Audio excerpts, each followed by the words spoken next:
Diletos amigos, saudações a todos. O que realmente faz a diferença na infância?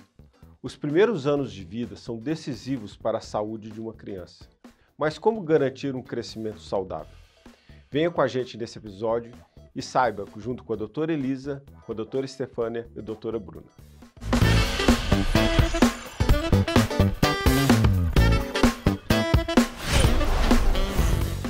Dando sequência aos nossos programas infantis, que abordam o 100 Kids, hoje vamos falar sobre alimentação, vacinação e cuidados com a criança.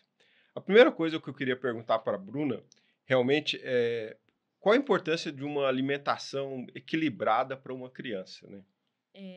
É muito importante isso, que eu sempre gosto sempre de abordar, é referente que a alimentação já começa desde a gestação da mãe, né?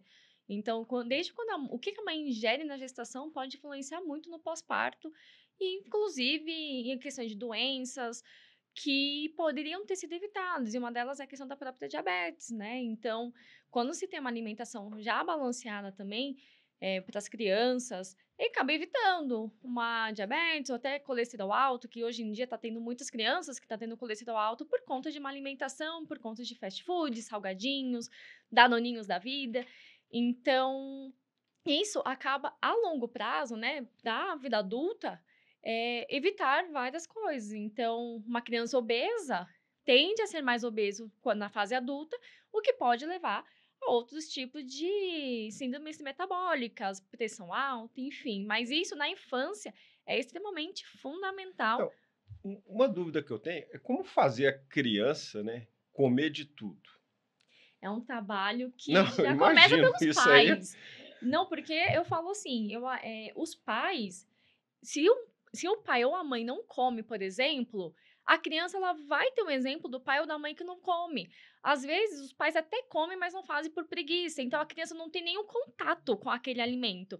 Então, isso acaba dificultando a criança a comer. Então, se o pai não come legume, a mãe come, mas não faz porque o marido não come, a criança acaba não querendo comer. E isso acaba tendo muita influência já dos pais. Não, mas imagina fazer uma criança comer fígado hoje em dia. Eu acho que então, tem gente que gosta, mas acontece a regra número 1 é ofereça. Assim, o preconceito não pode ser seu. Você não pode dar uma comida com olhar com cara de nojo e falar assim, come, filho, faz bem pra você. Não, e oferecer várias vezes, né? Que às vezes vai recusar, mas depois vai aprendendo. A questão do fígado, por exemplo, se já tem um costume dos pais, por exemplo, se o pai ou a mãe come bastante e já oferece desde quando tem 2 anos de idade, por exemplo, para a criança ela já vai crescendo, já comendo aquela questão do fígado, né? Agora, se a criança nunca teve contato, aí tem a questão do cheiro que o próprio fígado tem, que já não é um cheiro que pode agradar muitas pessoas. Aí tem a textura. E a mãe nem come e oferece porque falam que é saudável, mas a mãe, que nem a Elisa falou, come, é gostoso, a criança não vai comer. Então, é um trabalho que, se é para a criança comer bem, começa pelos pais. Os pais são a base. Se o pai não come, eu falo que crianças são extremamente espertas. As crianças, a Elisa sabe muito bem disso. Ela não adianta falar, você tem que comer porque você é criança. Eu sou adulto, não preciso comer. Tem que comer sim, porque você tá dando um exemplo. Se o pai não come, ela também tá no direito também de não comer. Gente, mas o meu pai come uma barra inteira de chocolate antes da janta, porque eu não posso. Aí você realmente se educa pelo exemplo, né? Então, a família. Então, eu falo que trabalhar com criança não é a criança em si, mas é um trabalho com a família inteira. De exemplo, sentar na mesa, de não ter o celular ou televisão por perto. Então, já começa, sempre falo, para a criança comer de tudo, começa muito pelos pais. Claro que vai ter aquela fase da criança de falar o não, mas a criança nunca come, mas fala que não. É a fase que é mais difícil. É isso que realmente, às vezes, eu não entendo. É que, às vezes, ela nunca entrou em contato. A mulher fala, não quero. Nossa, eu não gosto. E nem é um negócio tão feio assim. Então, eu vou dizer para você o pior. Esta parte não quero, tá tudo bem. O pior é a avó e o vô, o pai falar, ele está com desejo de Coca-Cola. Eu vejo, gente, não tem desejo do que nunca comeu. Ele não sabe se é bom. A criança, ela vai ter curiosidade. Ela vai ver exemplo, bebês no colo, ela tá na fase de ver as coisas em volta. Então, se a pessoa tá comendo, sei lá, um sorvete, ela não tá desejando sorvete. Mas se é colorido, se chama atenção. Ela tá achando interessante aquela situação. Então, as pessoas, elas veem muito essa questão do... Ai, tadinha, tá com vontade. Não, ela tá curiosa apenas, mas vontade, ela não sabe o sabor, né? Então... Meu filho mais velho, né? Até os 2 anos a gente não deu açúcar para ele. Aí um dia, tava assim com um sorvetinho de, sei lá, baunilha, esse do McDonald's mesmo, assim. Aí fala, prova aí. E provou, assim, mas de repente aquela vontade, assim, o açúcar gera uma vontade, assim, extrema, a criança, assim, que ela atacou o sorvete. Por isso que a gente fala para não oferecer nada de açúcar e menos sal também na comida antes dos 2 anos, porque isso influencia muito na questão do paladar. Então, se a criança, ela vai tender mais pro doce. Então, se a criança vai ter um danoninho, uma fruta, ela não vai querer a fruta, ela vai querer o danoninho. Então, a mesma coisa, salgadinho. Ela não vai comer um brócolis, ela vai querer o quê? O salgadinho, porque ela quer salgado. Então, coisas muito fortes para a criança acaba também influenciando. Então, essas propagandas, né, de danoninho, que é saudável para a criança oferecer, é uma grande mentira, é só para vender mesmo. Eu não sei se a Bruna é da época, mas existia uma propaganda que falava, danoninho vale por um bifinho. Exatamente. Porque imagina, é molinho. Acho que a Stefania também nunca tinha ouvido falar essa propaganda. Graças a Deus foi tirada do mercado a propaganda. Não, mas imagine, a criança vê um bife, dependendo da situação, vai duro e um danoninho molinho que é fácil de engolir, docinho, né? Acaba sendo muito mais fácil. Eu estava lendo um artigo essa semana falando sobre isso e eu acho que uma coisa que a gente nunca parou para pensar, nós profissionais da saúde, por que é tão gostoso comer o que não é bom, né? Então, aí, eu acho que foi bem legal, assim, a colocação do autor, que ele falou assim, a natureza não fez aquilo para nos apetecer, para vender, para lá, mas salgadinho, refrigerante, lá, tem milhões de cientistas por trás. Para te viciar, né? Até a cor dele também. foi ver qual é a melhor cor que faz você comer muito. E a natureza faz você comer o que você precisa. E eu acho que esse é um conceito que é o difícil a gente ensinar para o pai e para a mãe. O que você precisa e o que você quer. O que é gula e o que é fome. Da parte cultural, que eu vou deixar a indicação de um livro, chama Nação Dopamina. Vale a pena, porque ele explica muito disso daí que você está falando. E a gente lembrar, desculpa, né? Mas falar, até os 2 anos de idade, o cérebro da gente está formando o paladar, né? Então, a gente, assim,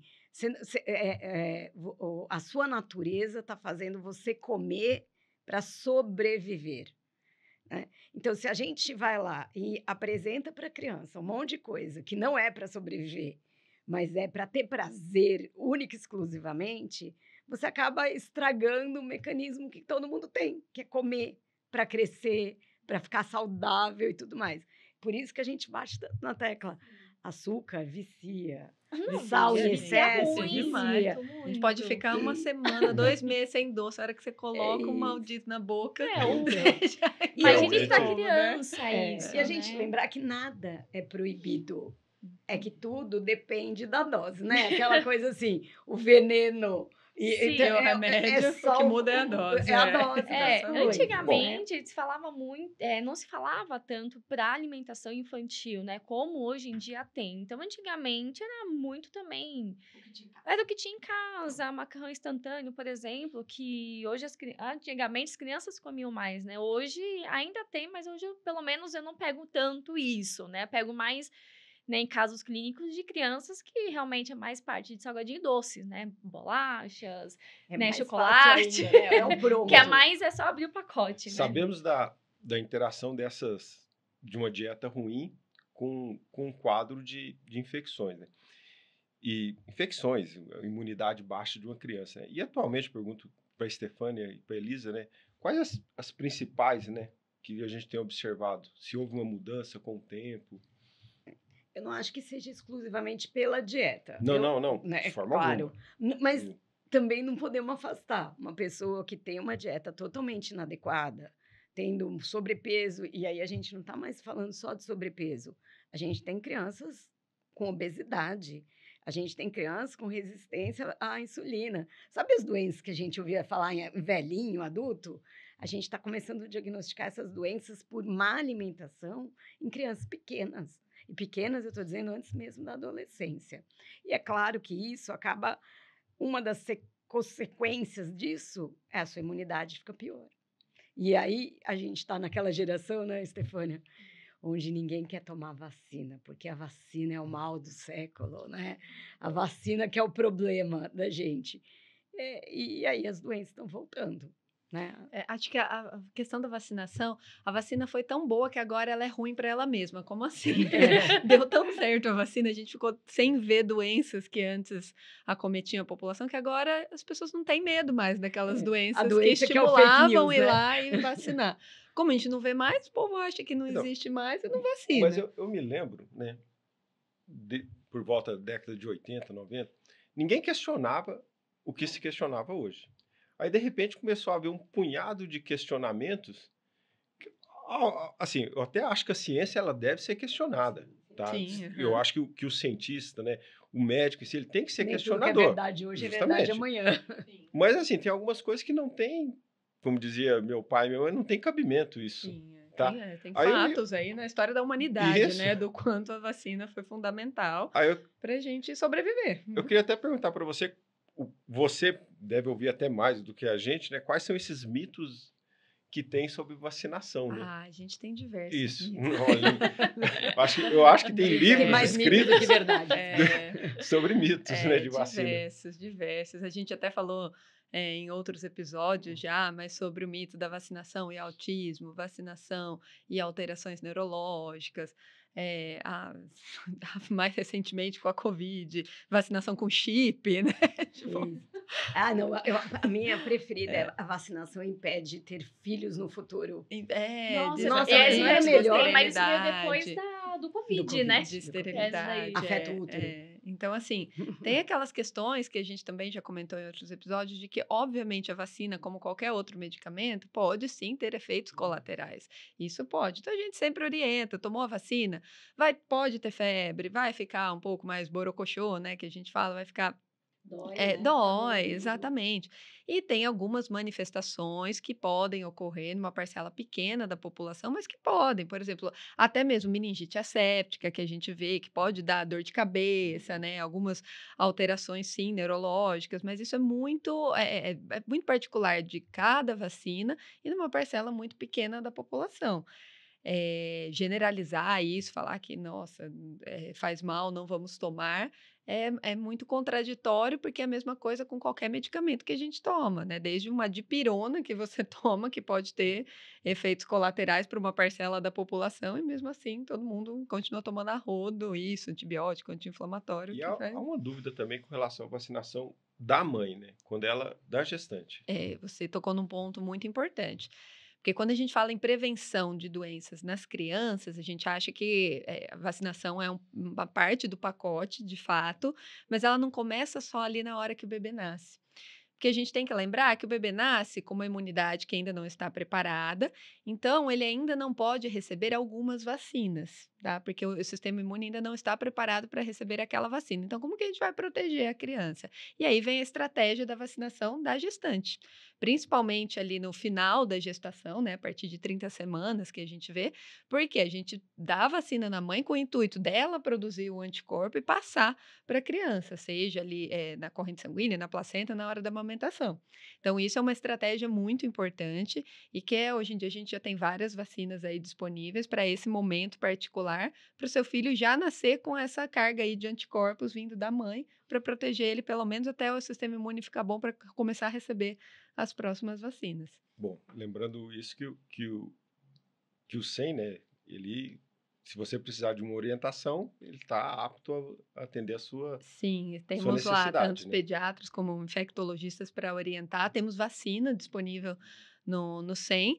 E o importante é que, assim, o Programa Nacional de Imunização do SUS é muito bom, de fato. A gente tem um dos melhores programas de imunização do mundo, somos exemplo para o mundo inteiro.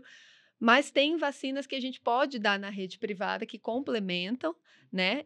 Tem sempre aquela dúvida, será que tem alguma vacina melhor na rede privada do que no SUS? O nosso programa do SUS é bem completo, mas se eu tivesse assim que fazer uma crítica que eu faria ao Programa Nacional de Imunização, eu acho que a vacinação da pneumococo poderia já ser mudada, a gente tem uma valência maior, ou seja, a gente tem no SUS a pneumo 10, então a gente pensa que protege para 10 subtipos da bactéria pneumococo.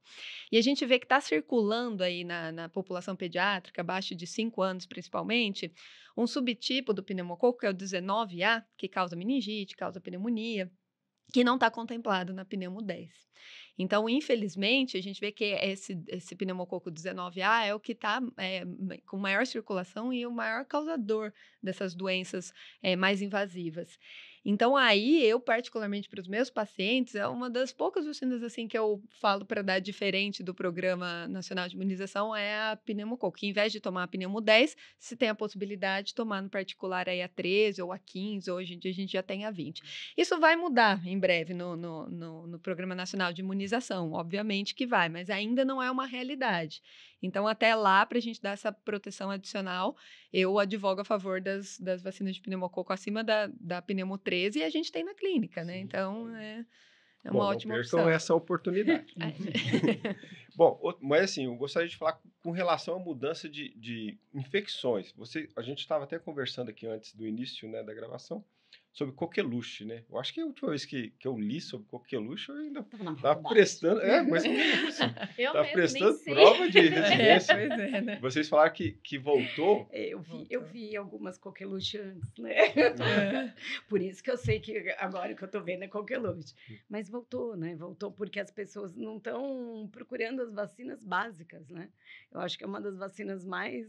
Não é a mais antiga, mas está entre as mais antigas, inclusive oferecida pelo SUS.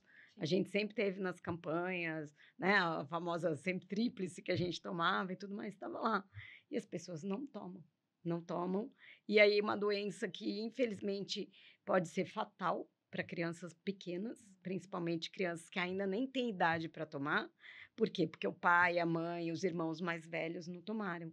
Que, infelizmente, vão ser a pessoa que vai transmitir para criança pequena, apesar que no final do ano eu tenho a declarar que eu vi pais de pacientes meus que eu fiz diagnóstico com coqueluche, que eu fiquei assim, como assim? O senhor não é vacinado? Olha que interessante isso, a gente vê que a estratégia de prevenção de doença não é só a criança, a família inteira precisa estar vacinada, né? Porque senão ela vai entrar em contato com alguém que tem ali, seja na escolinha, seja no círculo familiar.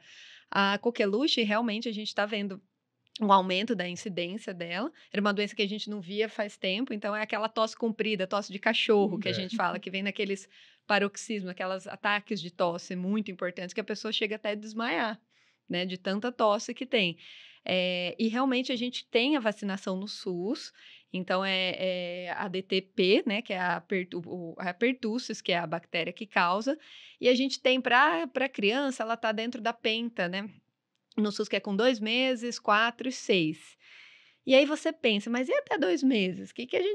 Como que a gente vai proteger essa criança? E aí que está a estratégia da vacinação da mãe, né? Pai, então, na gestação, ela dá para tomar o que a gente fala DTPA, que tem o componente da pertussis também, para ela toma a partir ali da 30ª semana para passar esse anticorpo para a criancinha, e daí ela chegar até os 2 meses e poder tomar a vacina. Bom, mas aqui a gente não chega a um consenso, obviamente, né? Mas a ideia é da importância dos hábitos da família na construção dessa saúde infantil, né?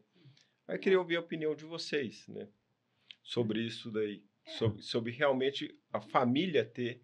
A saúde é o núcleo familiar, né? Então, assim, eu acho que é tudo. É a saúde mental da criança, é a saúde em termos de imunidade, é a saúde em termos de aprender alimentação, né? A gente comentou num outro episódio, antigamente, quando a gente tinha aquelas famílias com 15 filhos, com não sei o quê, um aprendia com o outro, né? Então, o pai não tinha tempo para ficar ensinando para o 12º, 13º, mas a gente aprendia muito por ver como a família agia. Hoje, os núcleos são muito pequenos. E, às vezes, essa criança fica muito solitária, né? Ela tem uma pessoa no máximo ali na hora da refeição. Então, a gente não tem mais a criança que aprende a comer porque está vendo o pai e a Sim. mãe comerem, ou porque está vendo o irmão, porque tem aquele núcleo. Quando muito, ele vê isso numa escola, né? Se a escola tiver. E aí, cabe a gente também escolher a escola pelo o que a gente quer ter em Então, casa. mas né? nós mesmos, né? Pela natureza, às vezes, da nossa profissão, Sim. por exemplo, Então, você, nós não você temos não muito vai melhor, almoçar né? todo dia em casa. Nunca, quase. Pois Eu é, menos é. ainda.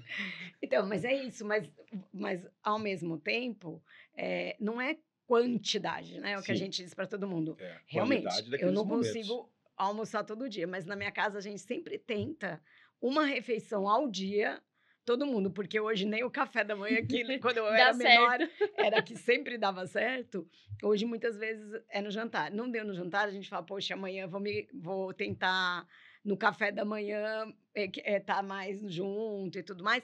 Mas a gente procurar, é claro, gente, não dá para fazer tudo isso. A gente vive mudou o tipo de vida, a gente tem muito mais trânsito, a gente estuda mais longe, trabalha Então, mais longe, mas você as falou de coisas café da mudaram. manhã. Tem ônibus escolares de algumas escolas que passam para pegar a criança. Às vezes, antigamente eu ia buscar pão e esse ônibus já estava pegando a criança. Aí você imagina que horário que essa criança Pois não é. acorda para Muitas se crianças. Se ela é a preparar primeira para da ir. fila, né? Imagina, coitada. Não, gente, isso é um problema super sério, né? Porque muitas crianças acordam tão cedo. É. Sim. Elas vão dormindo para a escola, né? Você põe ela pijama e vai. Então ela não comeu, não escovou os dentes, Dependendo né? da onde que a Não fez criança nada, também estuda, a própria escola também já oferece a Isso. questão do E tal acaba- do café, isso. né, da manhãzinha, né, que a gente É. fala que é o famoso desjejum, né, das crianças. E às vezes a criança já toma em casa mesmo, chega na escola não tá nem com fome, mas esse vínculo, né, com a questão da família é extremamente importante, independente de refeição mesmo, né? A gente tem que fazer um esforço, porque senão a criança ela vai acostumar a comer a hora que quer, aonde que quer, enfim, E né? não é só comer, né, Bruno? Eu acho que assim, a refeição é aquilo assim, a hora que a gente Tá trocando corta, Conversa, troca né? experiência. O pai conta, ai, gente, a minha mãe me obrigava, não sei o que lá. E aí a criança sabe sobre os familiares, as histórias, contar, né, como foi o dia cria o também. núcleo Isso, familiar. aham. E isso é o que a gente falou. Aí você também olha para o seu filho e fala assim, nossa, mas tá com o olhinho meio baixinho e tudo. E de repente você até percebe, poxa, eu acho que esse menino não tá ficando doente. É isso, a gente brinca, né? Mas não é a comida, né? Não, É a claro. gente criar esse núcleo familiar que hoje é tão importante. Mas é justamente a naturalidade dessa criação, né? Que evitando esses excessos, que eu acho que é um objetivo Isso. de manter essa infância da criança saudável, né? Assim, não é, ele precisa ter só a comida da marca XYZ e usar roupa tal. Não, isso Então, não é importante. Importante é o básico, né? A gente voltar ao básico, e eu acho que nós estamos aqui para dizer os ajustes que precisa Então, fazer nessas mudanças. É só isso. mas essas percepções são estranhas, por exemplo.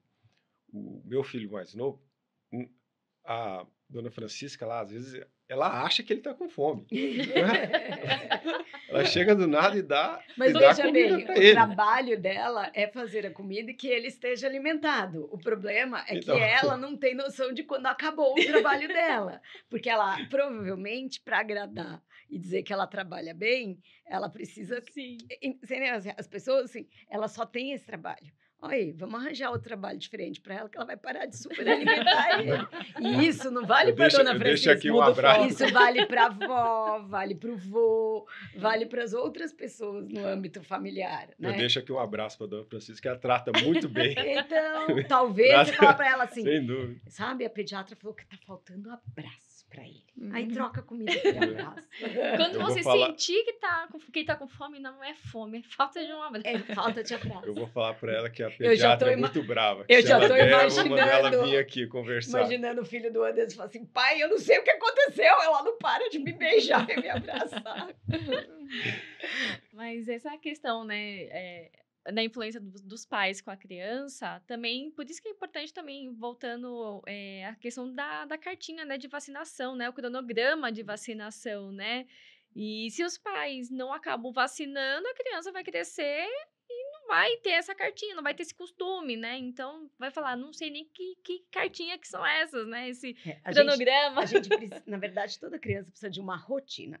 E a rotina é a hora que acorda, a hora que dorme, a hora que come, a vacina, o remédio, a consulta regular. A gente não está aqui, né? A gente, de novo, eu sempre batendo nessa tecla. Médico na infância não é só para tratar doença. O médico na infância é quem direciona a sua qualidade de vida.